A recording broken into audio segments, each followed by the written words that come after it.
In the opening scene, we are introduced to an 11-year-old Eli Miller playing outdoors in the garden under the warm sunlight. Suddenly, he experiences a severe bout of coughing and collapses on the ground, visibly struggling to breathe. His skin then becomes red, making him cry out for assistance. Just then, he wakes up inside a sterile bubble within his room, revealing that it was all just a dream. It turns out that the young boy is suffering from a rare disease that causes severe allergic reactions to the outdoors.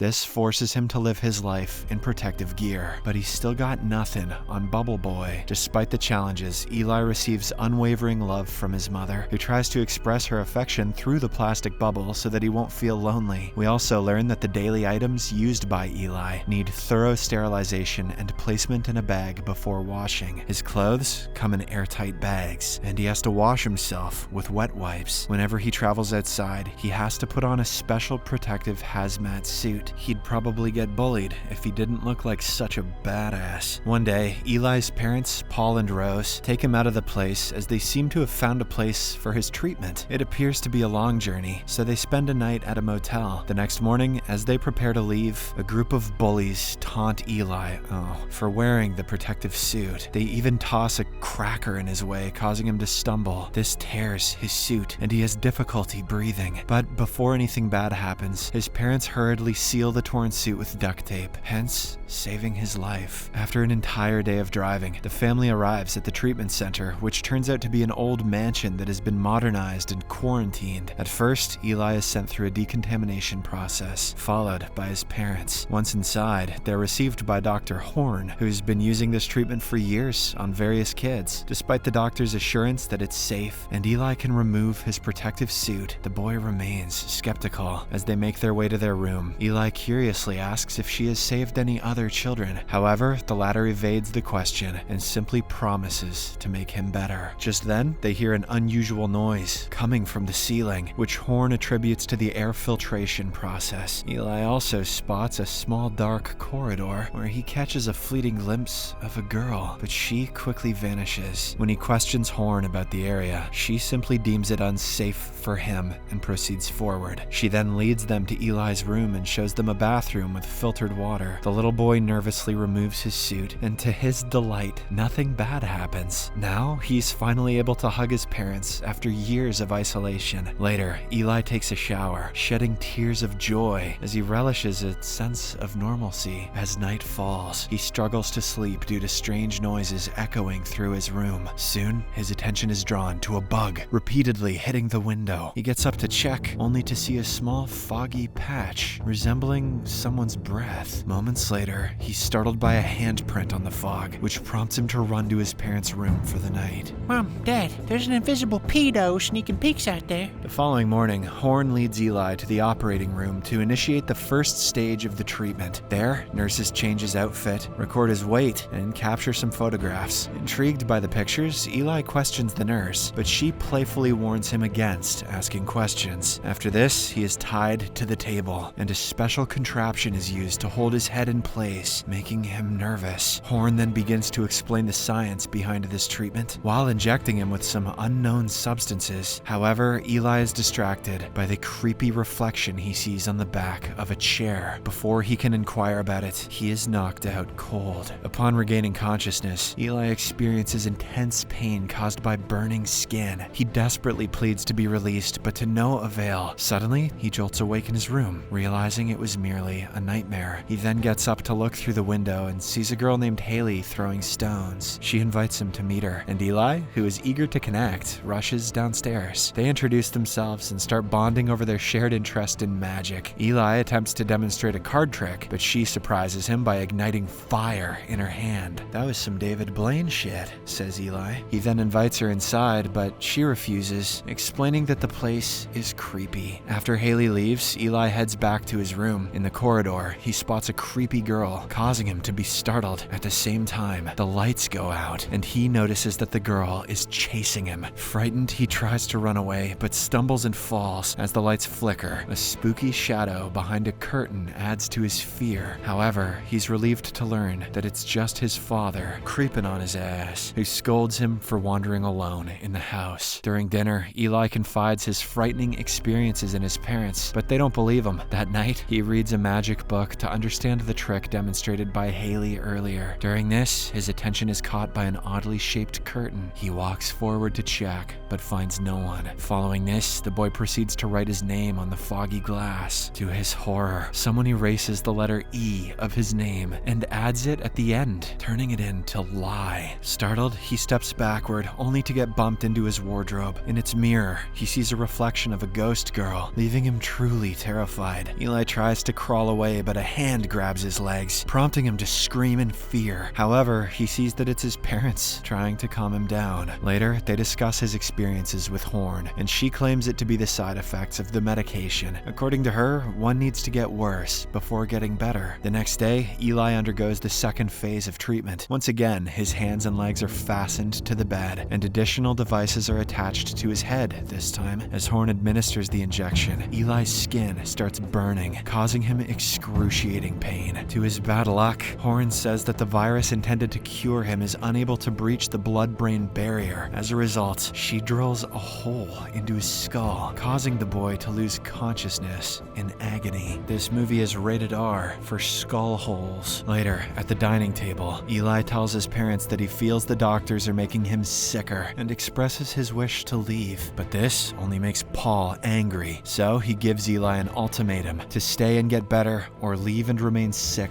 forever. Eventually, the boy changes his mind, agreeing to stay and continue the treatment. The same night, he hears a noise coming from the bathroom, prompting him to investigate. He sees a shadow behind the shower curtain, but when he pushes them aside, there's nothing. While closing the tap on the sink, he spots another scary figure in the mirror. Startled, he tries to run away, but the door is locked. This forces him to hide inside a wardrobe. The ghost then shatters the mirror and begins shaking the wardrobe. When the boy doesn't come out, it pushes the wardrobe to the floor before disappearing. A while later, Eli finally steps out and discovers the word lie inscribed repeatedly into the wardrobe door. What is Eli lying about? Could it be that he doesn't actually like magic? Hearing the commotion, Rose, Paul, and Horn enter the room and think that Eli broke the furniture. They then sit him down to discuss what's troubling him. Eli tries to explain what he's experiencing, but no one believes him. Later on, he meets Haley and confides in her about the haunting feeling in the mansion. In response, she tells him about a previous patient, Perry, who also had similar experiences. Did Perry get better? Asks Eli. No, he died.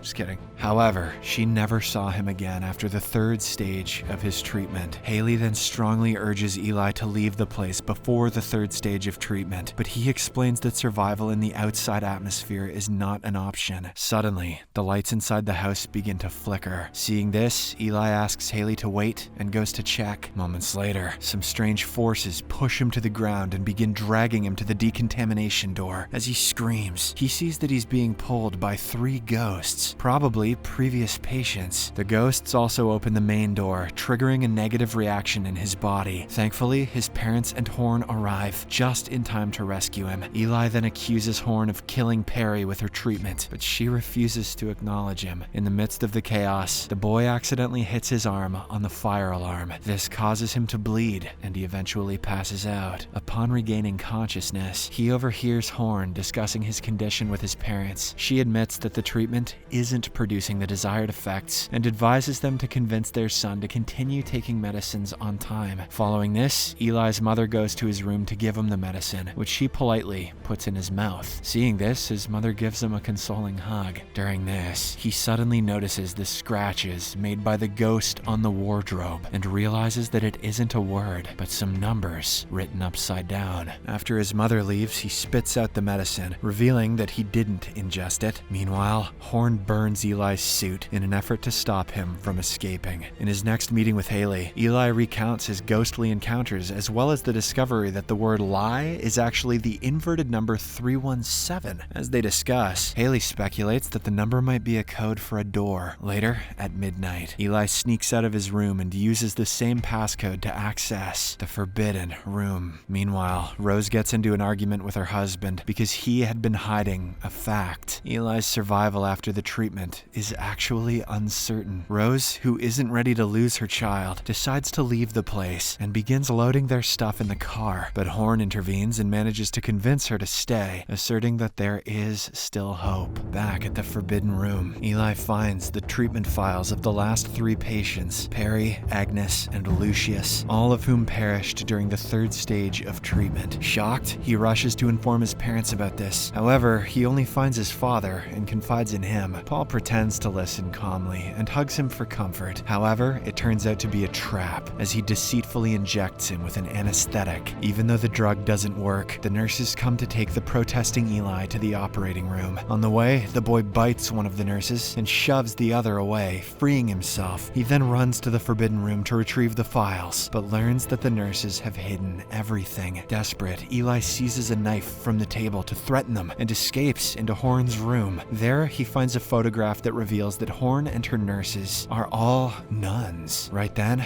a bug appears and guides him to a secret door in the room. Upon opening it, he finds creepy stairs leading to an underground chamber. It houses a small Christian shrine and a lidded pit. Suddenly, the door closes from behind, and Eli realizes that his parents and Horn have locked him inside. In an attempt to shield himself from the atmospheric reaction, Eli covers his mouth with his clothes, but his efforts prove futile. His face eventually turns red, causing him to collapse on the ground. However, after taking a few deep breaths, his skin reverts to normal, which finally makes him realize that his illness has always been a lie. On the other hand, Horn and the nurses prepare the operating room to carry out the 3rd phase of the treatment. A short while later, Rose hears her son crying and decides to check on him. However, it turns out to be a ploy, as the boy strikes her and flees the scene. He heads to a room with a large glass window and tries to break it with a fire extinguisher for an escape. Sadly, the window is unbreakable, unlike the windows of a Cybertruck, and Paul apprehends him with the help of the nurses. They then take him to the operating room. Back in the underground bunker, Rose stumbles upon a cross containing a dagger. She also checks the pit and witnesses a gruesome sight: the rotten bodies of the previous patients. Finally realizing that her son was right, she rushes to the operating room and threatens Horn with the dagger. However, Paul intervenes and calms her down, assuring her that he'll help her. He manages to take the dagger from her hand and unexpectedly hands it over to Horn. It's pretty expected if you ask me. Sensing the betrayal, Rose panics, but Paul holds her back and the ritual begins. Horn pours holy water on Eli, triggering a severe skin reaction. She then grabs the dagger and proceeds to stab him, but an unseen force stops her from doing so. Turns out that it's Eli using his telepathic powers. What? He turns the dagger around and kills Horn instead. Then he lights the bindings on fire and frees himself from captivity. With his skin glowing red, the boy goes through a full demonic transformation. Using his powers, he makes the nurses float around him and burns them alive. Following this, Eli confronts Rose, seeking the truth about his identity. She finally reveals that she couldn't have children no matter how much she prayed. Desperate to be a mother, she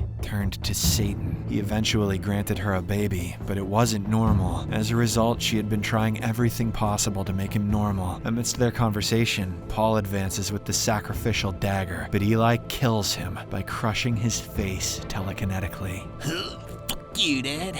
After spreading the fire through the mansion with a mere touch of his feet, Eli goes outside and the fresh air helps him put the transformation away. He also finds Haley, who explains that she, as well as all the dead patients, are also children of Satan. She further admits that she was unable to tell him because he had to find and prove his own strength in order to earn his place. She then offers to take Eli to his biological father. When he accepts, Haley wonders if Eli can trust his mother. In response, he accepts the coat that Rose offers, indicating that he can. The movie ends with Rose driving the 2 children away from the burning facility. Subscribe for more videos like this, turn on notifications, and leave a like to help the channel out.